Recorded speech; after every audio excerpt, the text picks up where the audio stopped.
Hello and welcome back to my channel. So today we're going to talk about 10 things I wish I knew before starting my candle making business as well as my skincare business. So if you're interested, keep watching, and also remember to like and subscribe for more videos and follow me at Lavish Butters on Instagram. Let's get started. The first consideration you have to make when starting your handcrafted business is how you're going to sell and what platform you're going to use. So of course, if you're selling locally, that's one thing. I chose to sell my products on Shopify. I created the website myself. I find it to be very user friendly. However, they have other platforms like Squarespace, which is very similar to Shopify, which is an e-commerce platform.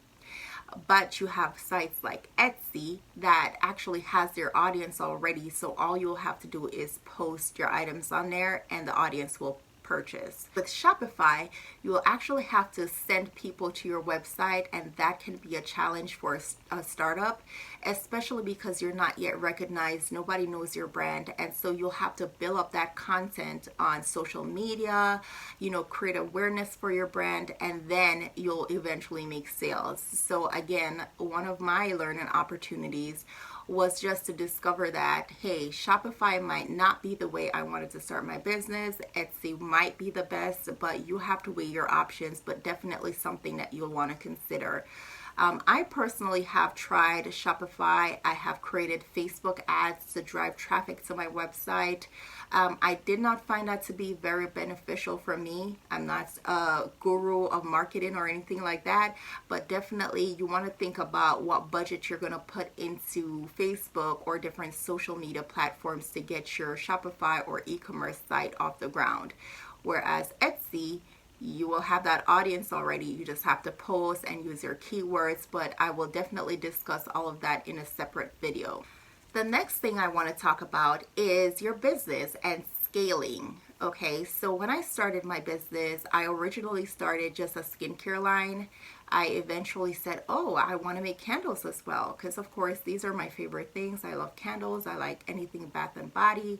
So I decided to start both at the same time. That might not be such a great thing, because what you will find is that you're here and you're there. So you're always constantly learning and growing.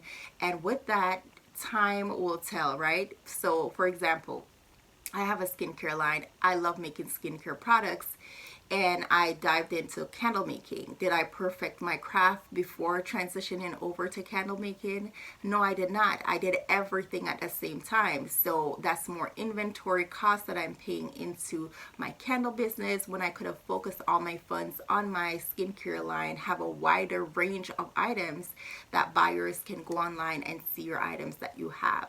So buyers like to see a wide range of products. However, when you're starting up, you don't necessarily know what your clients are looking for.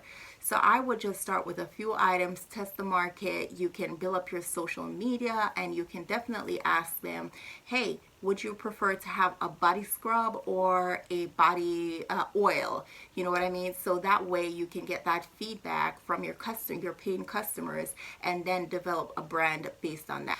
So the second thing I wish I knew when I started my business was to track my expenses more carefully and more closely. What I mean by that is I have all my receipts that I purchase in store, like locally. I have a receipt and I put it in a folder, right? And I also purchase from Amazon. I purchase from Wholesale Supply Plus, Candle Science. I have all these websites that I purchase from. Now, that is great that you can keep track and print your invoices, but you need a more efficient way, like a spreadsheet or QuickBooks or something like that that can help you to keep track of your receipts. Because the way of putting it in a folder is not the most efficient, and when it's tax time, you don't want to be scrambling to find your stuff.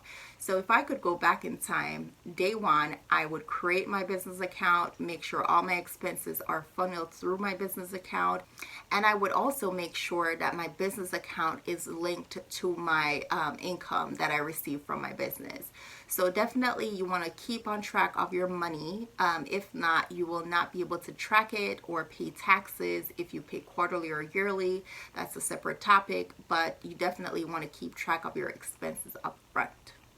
The next thing I wish I knew was labeling guidelines. So when I just started a business, of course, I wanted the most sleek and modern label that I could find, and that's what I went with. But there are actually regulations that you would need to follow when labeling not only your skincare items, but also your candle making. I will link some information below for you as a guide to follow so that you're in compliance with your business. So definitely something that you'd like to investigate and learn more about. I wish I knew how to ship my items more cost effective, because that can be a huge expense. So for example, if you have a website and you list your items, you're trying to get customers in the door, so you do free shipping. So you can have one candle and you're doing free shipping. Now, if your candle is $15, for example, and your shipping is $12, you just lost money. So you want to make sure you pay special attention to that. You do have websites that will help you to have a lower cost shipping. You can use the click and ship on the USPS website, which is a little bit more cheaper than if you were to go inside the store.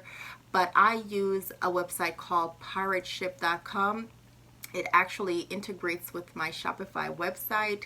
Therefore, I can choose to go on that website, check the rates, and compare it to what I get on Shopify to know if it's a cheaper or more economical way to ship my items. So that is definitely a game changer for me. In the beginning, I did not know about Pirate Ship. It is absolutely free. So definitely I'll link that below as well, so you can definitely check that link. The next thing you want to consider is shipping through the summer months.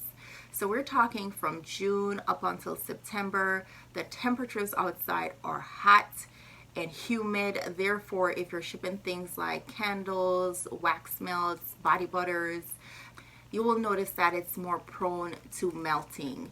So what you want to do is purchase thermal mailers that will help your product ship appropriately. You might also, for example, something like body butters, you might also want to use a cocoa butter, because that's a more hard butter that will help it to stay firm for a longer period of time. So you just have to tweak your shipping and make sure you have your shipping policy laid out so people can see, hey, we are not going to replace an item. You need to retrieve it from your mailbox as soon as possible, because people have a tendency to leave their packages in their mailbox for days and not pick it up, and that is a problem definitely for body butters. So you need to have a disclaimer somewhere on your website. If you're able to replace the item and that's your policy, then list that on there. If you're not going to replace it and you want them to pay special attention that they need to retrieve the package as soon as possible, you need to kind of let them know on the website. So definitely something to consider. The next item I wanted to go over is planning your backup supplies. So again, we're going through a pandemic right now. However, you will find that some suppliers run out of your items. So for example, I have a jar of candle right here. That's my personal brand. However, let's say, for example, I have this jar, which is my signature look. It's clear, it's modern, and I go on the website and there's no jars available. What are you going to do? Are you going to choose a frosted glass? Are you going to choose a jelly jar? Are you going to choose a black jar?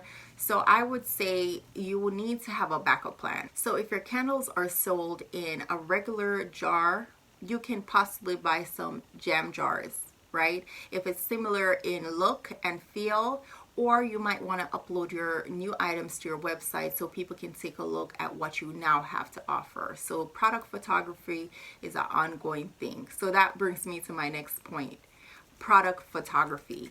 So this is a big learning curve for me because you want to make sure you present your products in the best way possible. Now, as you start a business, you don't have the funds to hire a professional photographer to go over your images and take the best photographs. You have to learn that yourself. So I took pictures and I edited them on my phone originally. However, I found that the quality was not that great. I was putting too much filters on them. They look distorted. They're not realistic. So then I learned how to, purchase a light box, which I will definitely do a video to show you how I take my pictures. But now I use a light box, which actually allows light, even a flow of light on the product, so it looks more clear, it looks more realistic. You don't need to add all these different filters to it. So definitely something to invest in for yourself. I think mine was about $50. However, if you're comparing that to a professional photographer, you just have to learn your angles for your products. Make sure it's not too dark, because I also tried to go to the Dollar Tree as well to pick up those craft boards and put my product on there and try to make it look amazing, but that didn't work for me until I got the light box. So definitely something to invest in. The next thing I wanted to mention is looking at your supplier's website and determine not only what fragrances you want, what products you want to try, but also reading reviews. That is a big one. So you will find that if you read the reviews online for your specific product that you're making. So for example, if you're making a candle and you want it in a fragrance such as vanilla, you'll look at the reviews for that fragrance and how it performs in your wax that you have. And if the reviews are raving, perfect, you purchase it and you try it yourself. However, if you see that it doesn't work in candles, or it might say, oh, I tried this in my soaps and it didn't work, or if you read the reviews online and it seems like this fragrance does not work for candles or soaps, then you can definitely look into another fragrance. The aim here is to use the websites and the reviews as a resource to tell if you wanted to purchase that item or not. So for me, I used vanilla. Okay, and my candles are sleek, they're beautiful, modern. However, I wanted my candles to be white. So I did not read the reviews to find out that vanilla fragrance in general, it tends to change color over time to a more yellow color, which I do not prefer. I mean, nothing is wrong with a candle, it's just that the color changed and I did not want that for my line. So definitely something that I have learned.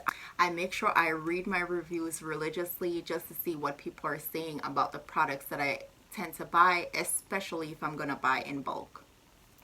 Finally, I wanted to talk about budget and cost. So for me, I started my business. I did not put any business plan in place. I did not write down what I wanted to achieve or any goals or a business plan. I just kind of went in and started purchasing different things. I will suggest not to do that. Definitely put pen to paper, write down exactly what your goals are for your brand. Find out what the cost is for branding, for photography, for your products itself, for the time and energy, the learning curve that you're going to have. Is just to do more research before you start. You need a website. That's, depending on your platform, that's a fee. You have to start your business, to open a business bank account. You have to have a minimum in that bank account. You have to purchase your jars, your equipment. In essence, you have a lot of expenses that you need to take into consideration. I keep buying for my business even up until today. You buy your tissue paper, you realize you need stickers. You buy your stickers, you realize you need your crinkle wrap. You buy your crinkle wrap, and so on and so forth. So your business, you're always spending on it, and you want to make sure you have that budget in place upfront. Upfront before you purchase anything, you want to make sure that you have that budget in place.